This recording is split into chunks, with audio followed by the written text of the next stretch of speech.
उठ के अपन अपना संघर्ष में मजबूत करना है और अपनी एक ही जात होनी चाहिए, बाहर मेहनत कर।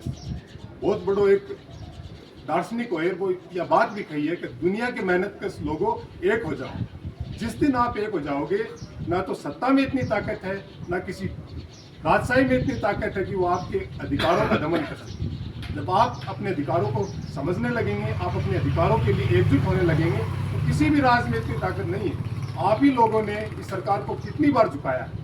जब किसानों के विरोध में 3 काले कानून आए तो आप ही जैसे लोग ही थे जो दिल्ली बॉर्डर पर जिन्होंने चक्का जाम किया और एक 12-13 महीने तक वहाँ पर मोर्चा संभाला और सरकार को मजबूरन वो कानून वापस लेने पड़े। ये आप ही की ताकत थी कि मलसीसर तहसील के अंदर जो आंदोलन दबा हुआ था, उस आंदोलन को आप लोगों ने उठाया और उस आंदोलन की ये ताकत रही कि जो कंपनियां ये कहती थी कि हमारी तो अधिसूचना में नहीं है डाटा देना, हमारे तो अधिसूचना में नहीं है, हम की क्रॉप कटिंग के रिकॉर्ड दे दें या फिर गारंटी उपज के रिकॉर्ड दे दें।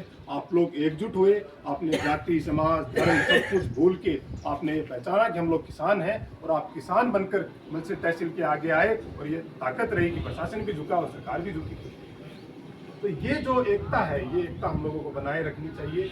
दूसरी बात कि हमें ऐसे लोगों का चुनाव जरूर करना है। ये मैं बार बार कहता हूँ, मैं हर मीटिंग में भी कहता हूँ कि आपके बीच का आदमी, आपके बीच का किसान अगर पावर में आएगा तो वो आपके पक्ष की नीतियाँ बनाएगा। जब किसान मसीहा चौधरी चरण सिंह को 1955 के आसपास मौका मिला राजस्व मंत्री बनने का, तो उनका पहले कैबिनेट की जो मीटिंग हुई उसमें पहला निर्णय ये लिया कि जागीरदारी प्रथा का उन्मूलन होना चाहिए और उन्होंने कानून बनाया कि उत्तर प्रदेश के अंदर जागीरदारी प्रथा खत्म हुई और जो जमीन को जोतेगा जमीन का अधिकार उसी को मिला। ये चौधरी चरण सिंह का पहला सबसे बड़ा किसानों के पक्ष का फैसला था। तो वो क्यों हुआ? क्योंकि चौधरी चरण सिंह किसानी को जानते थे, वो किसानी को समझते थे और किसानों के दुख दर्द को उन्होंने देखा था। तो यही फैसला हम लोगों को भी करना है। जब आपके बीच का कोई आदमी, कोई आपके बीच का आपके जैसा दिखने वाला किसान, कोई बहुत ज़्यादा चटक वाला जगह नेता हो ना, जगह विरासत में राजनीति मिली है तो लोग कहते थारो पक्ष को काम को नहीं कर सकता। यह चीज़ 60 दिन में देख भी ली भाई। 60 दिन आप किसाना का पक्ष को धरना चलाए हो जी, किसाना के दम पर लोग एमएलए बने जी, किसाना के वोटा से लोग एमपी बने। वह लोग आया था बीच में 60 दिन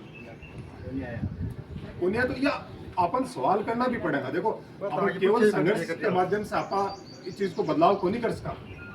जब गांव में अब ये चुनाव आ गया जनाब, देखो देखियो धोला कुर्ता पजामा लगा के स्कॉर्पियो और फॉर्चूनर ले लेके नेता आऊंगा और खड़ेगा आने वाले 5 साल मैं कर देंगे और बया कर देंगे।